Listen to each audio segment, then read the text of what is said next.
जब हम बीमार होते हैं और हमारे शरीर का तापमान सिर्फ 1 या 2 डिग्री बढ़ जाता है तो हमारी क्या हालत होती है? बुखार से पूरा शरीर टूटने लगता है। बिल्कुल।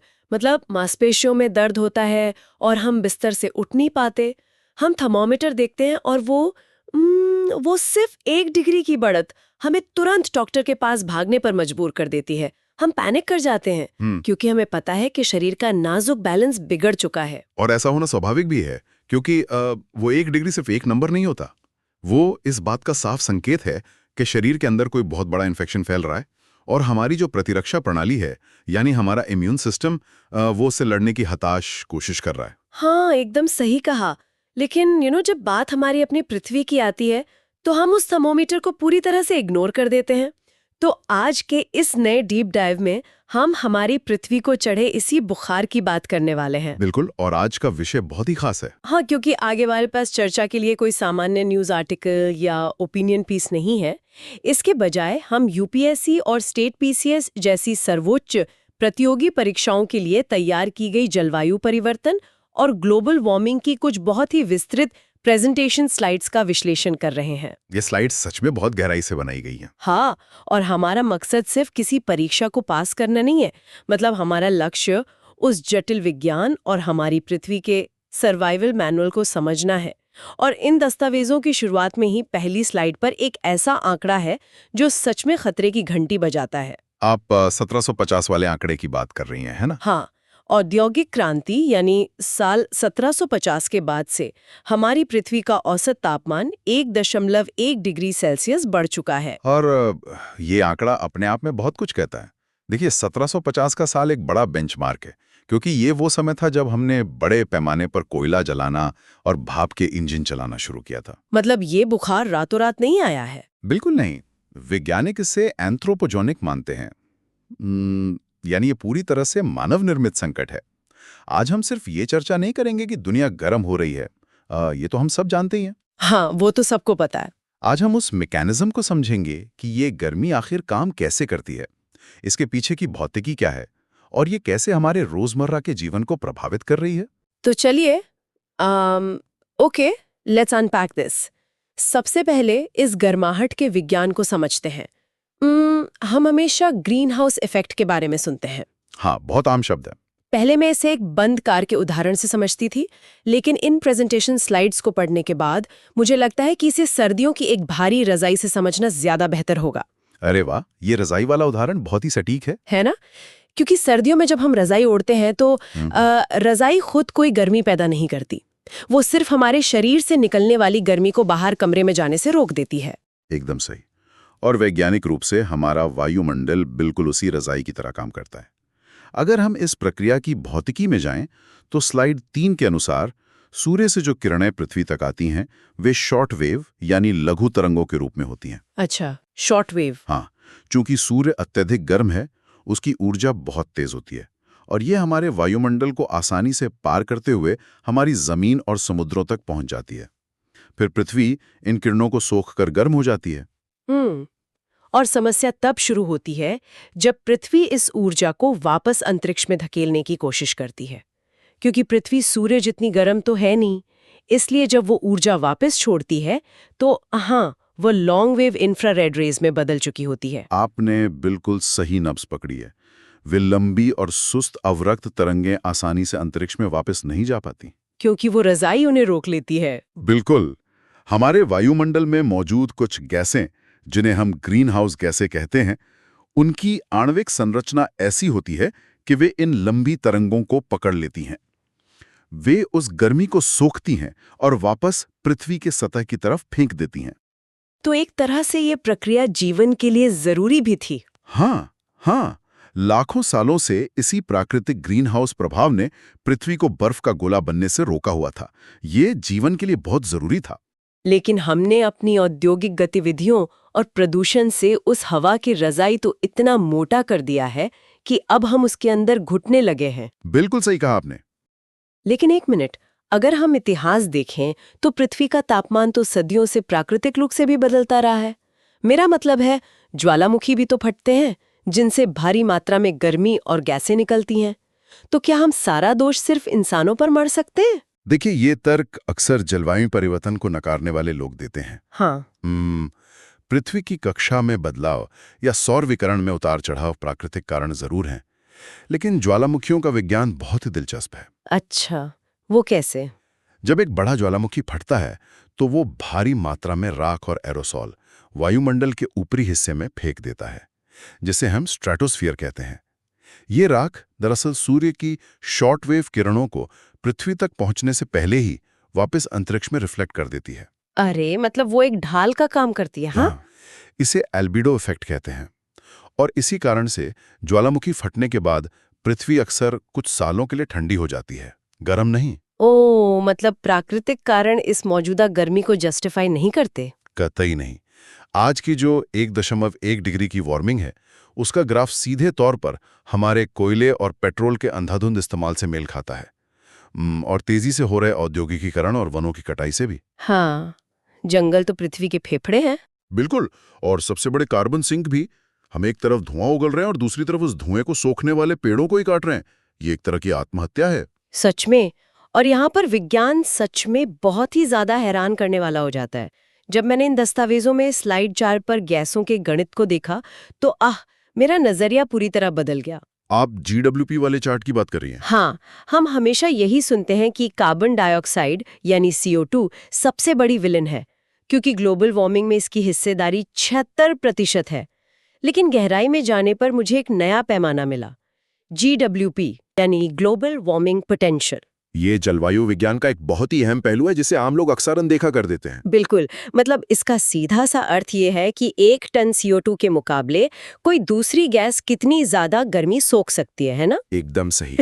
GW के पैमाने में हम कार्बन डाइऑक्साइड को बेसलाइन मानते हैं, यानी उसका स्कोर 1 है। ठीक है, CO2 का स्कोर 1 है, लेकिन जब हम मीथेन यानी CH4 की तरफ देखते हैं, जिसकी वायुमंडल में कुल हिस्सेदारी 16% है, तो उसका GWP 21 है। हाँ, 21 गुना ज्यादा शक्तिशाली। इसका मतलब है कि मीथेन कार्बन डाइऑक्साइड की तुलना में गर्मी को कैद करने में 21 गुना ज्यादा असरदार है। और सबसे दिलचस्प बात यह है कि ये मीथेन फैक्ट्रियों से नहीं, बल्कि धान के खेतों और पशुपालन से निकल रही है। आपने एक बहुत ही बड़े और अक्सर इग्नोर किए जाने वाले मुद्दे पर उंगली रखी है। जब हम कृषि की बात करते हैं तो धान के खेतों में पानी भरा होता है। हाँ, हमेशा पानी रहता है। हाँ। और वहां ऑक्सीजन की कमी के कारण बैक्टीरिया कार्बनिक पदार्थों को सड़ाते हैं, जिससे भारी मात्रा में मीथेन निकलती है। इसके अलावा दुनिया भर में जो करोड़ों पालतू जानवर हैं, जैसे गाय और भैंस, जब वे अपना खाना पचाते हैं और जुगाली करते हैं तो उनके पेट में होने वाले एंटेरिक फर्मेंटेशन के कारण भी मीथेन बनती है। 21 गुना ज्यादा फैथमा गैस का सीधा संबंध हमारे भोजन से है। ये सच में डरावना है। और बात यहीं खत्म नहीं होती। इसी सूची में नाइट्रस ऑक्साइड यानी N2O भी है, जिसकी हिस्सेदारी 6% है। बिल्कुल। लेकिन उसका GWP 310 है, मतलब 310 गुना ज्यादा शक्तिशाली। और ये गैस मुख्य रूप से कृषि में इस्तेमाल होने वाले रासायनिक फर्टिलाइजर से निकलती है। देखिए, ये हरित क्रांति की एक छिपी हुई कीमत है जो हम आज चुका रहे हैं। मिट्टी में मौजूद सूक्ष्म जीव जब इन कृत्रिम नाइट्रोजन उर्वरकों को तोड़ते हैं तो ये अत्यधिक शक्तिशाली गैस वायुमंडल में रिस जाती है। लेकिन रुकिए, मेरे लिए सबसे बड़ा झटका तो कुछ और ही था। जब मैंने फ्लोरिनेटेड गैसों या F गैसेस के बारे में पढ़ा। ओ हाँ, सिंथेटिक गैसें। इनकी वायुमंडल में हिस्सेदारी सिर्फ 2% है, लेकिन ये प्रेजेंटेशन स्लाइड्स बताती हैं कि इनका GWP 1500 से लेकर 23,000 गुना से भी ज्यादा हो सकता है। ये कोई प्राकृतिक गैस तो नहीं है ना? नहीं, बिल्कुल नहीं। ये पूरी तरह से मानव निर्मित गैसें हैं, जैसे SF6, HFCs या परफ्लोरोकार्बन। प्रकृति में इनका कोई नामो निशान नहीं था। ये गैसें हमारे एयर कंडीशनर, बड़े कमर्शियल रेफ्रिजरेटर्स और इंडस्ट्रियल कूलिंग सिस्टम में इस्तेमाल होती हैं। ये तो एक भयानक विरोधाभास है। मतलब जो AC हम बाहर की जानलेवा गर्मी से बचने के लिए चलाते हैं, उसके अंदर से रिसने वाली गैस की एक छोटी सी मात्रा भी वायुमंडल में पहुंचकर हजारों टन CO2 के बराबर गर्मी पैदा कर रही है। बिल्कुल। हम खुद को ठंडा रखने के चक्कर में पूरी पृथ्वी को एक भट्टी में बदल रहे हैं। और ये सिर्फ कोई थ्योरी नहीं है, हमारे पास इसके अकाट्य वैज्ञानिक प्रमाण हैं। दुनिया की सबसे प्रतिष्ठित संस्थाएं जैसे IPCC और विश्व मौसम विज्ञान संगठन, यानी WMO लगातार डेटा जारी कर रही हैं। हाँ, स्लाइड 5 में WMO का डेटा है। जी, WMO की रिपोर्ट स्पष्ट रूप से बताती है कि 1901 से 2018 के बीच वैश्विक समुद्र जल स्तर में 0.20 मीटर की भारी वृद्धि हो चुकी है। पता है, मैंने हमेशा ये सोचा था कि समुद्र का स्तर सिर्फ इसलिए बढ़ रहा है क्योंकि आर्कटिक और अंटार्कटिका के बड़े-बड़े ग्लेशियर्स पिघल रहे हैं। लेकिन इन शोध पत्रों ने मुझे भौतिकी का एक बहुत ही बुनियादी नियम याद दिलाया। तापीय विस्तार। हाँ, तापीय विस्तार या थर्मल एक्सपेंशन। पानी जब गर्म होता है तो उसके अणु फैलते हैं और वो ज्यादा जगह घेरता है। ये जलवायु परिवर्तन का एक ऐसा सच है जिस पर बहुत कम चर्चा होती है। महासागर हमारी पृथ्वी के सबसे बड़े शॉक एब्जॉर्बर हैं। आपको जानकर हैरानी होगी कि ग्रीनहाउस गैसों द्वारा कैद की गई 90% से ज्यादा अतिरिक्त गर्मी हमारे महासागर सोख रहे हैं। 90%? हाँ, और जब इतना विशाल जल निकाय गर्म होकर फैलेगा तो वो ग्लेशियरों के पिघलने से भी ज्यादा तेजी से समुद्र का स्तर बढ़ाएगा। इन दस्तावेजों में एक मशहूर ग्राफ का भी जिक्र है जिसे हॉकी स्टिक कर्व कहा जाता है। हाँ, तापमान के इतिहास का सबसे प्रसिद्ध ग्राफ। अगर हम इसे विजुअलाइज करें तो ये सच में एक आइस हॉकी स्टिक जैसा दिखता है। मतलब पिछले 1000 सालों तक तापमान की रेखा एकदम सीधी और सपाट चलती है, स्टिक के हैंडल की तरह। और फिर औद्योगिक काल शुरू होते ही ये अचानक से 90 डिग्री के कोण पर ऊपर की तरफ भागने लगती है, स्टिक के निचले हिस्से की तरह। ये ग्राफ चीख चीख कर कह रहा है कि ये कोई प्राकृतिक चक्र नहीं है।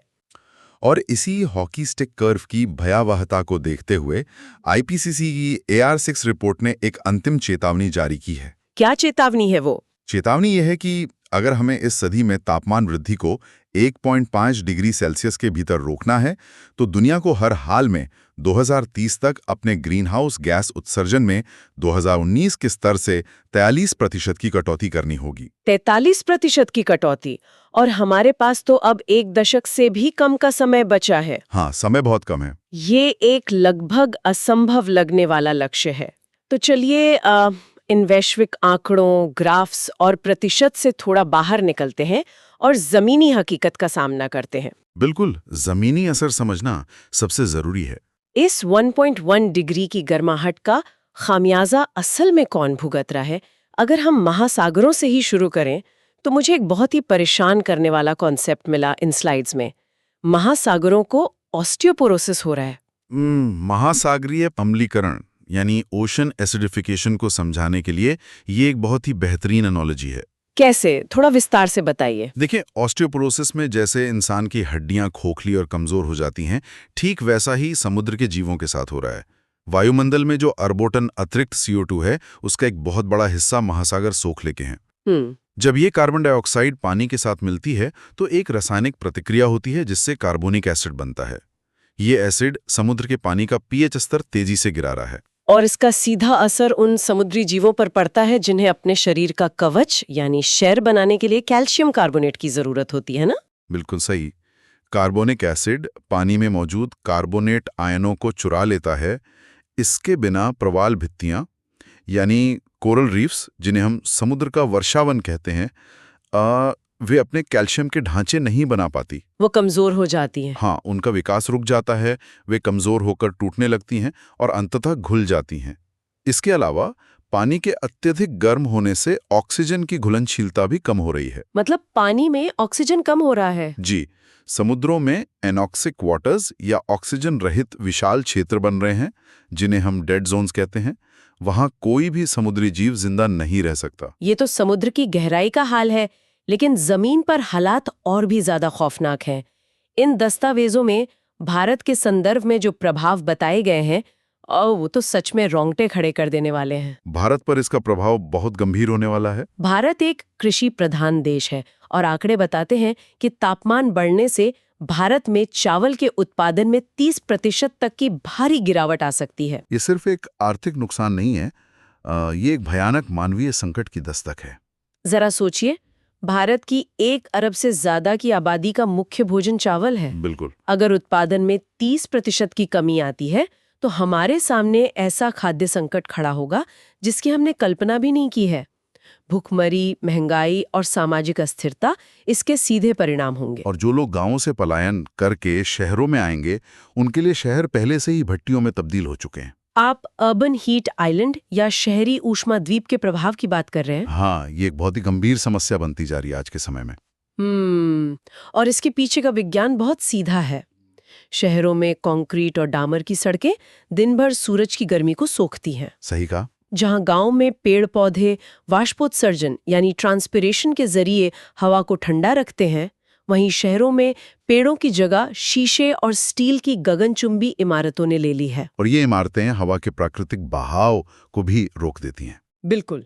ऊपर से हर इमारत में लगे हजारों एसी अंदर की गर्मी को बाहर सड़कों पर फेंक रहे हैं। रात के समय जब गांव ठंडे हो जाते हैं, तब ये कंक्रीट के शहर उस सोखी हुई गर्मी को वापस छोड़ते हैं, जिससे तापमान कई डिग्री ज्यादा बना रहता है। और इसी बेतहाशा बढ़ती गर्मी का एक और जानलेवा साइड इफेक्ट है जो हमारे जनस्वास्थ्य को सीधे तौर पर खतरे में डाल रहा है। वो क्या है? स्रोत सामग्री में एक बहुत ही चौंकाने वाला तथ्य दिया गया है। डेंगू और मलेरिया जैसी बीमारियां जो आमतौर पर सिर्फ गर्म और नमी वाले निचले मैदानी इलाकों तक सीमित थीं, वो अब हिमालय की ऊंचाइयों तक फैल रही हैं। ये सच में अकल्पनीय है। मतलब पहाड़ अब इतने गर्म हो गए हैं कि वहां का मौसम भी मच्छरों के पनपने के अनुकूल हो गया है। बिल्कुल।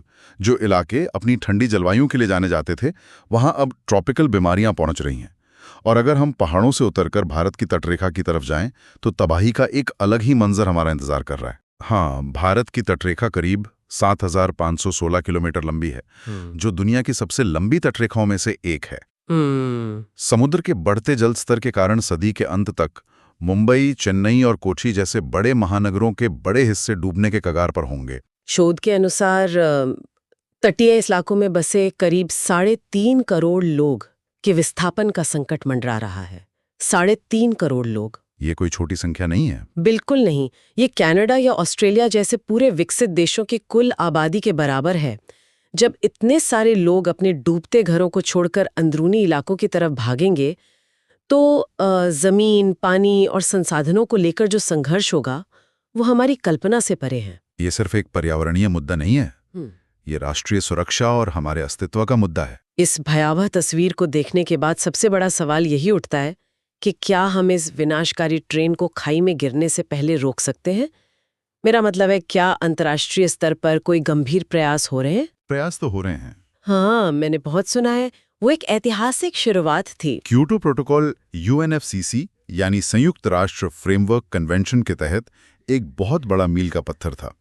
लेकिन उसकी एक बड़ी खामी ये थी कि वो मुख्य रूप से विकसित देशों पर बाध्यकारी था। अच्छा।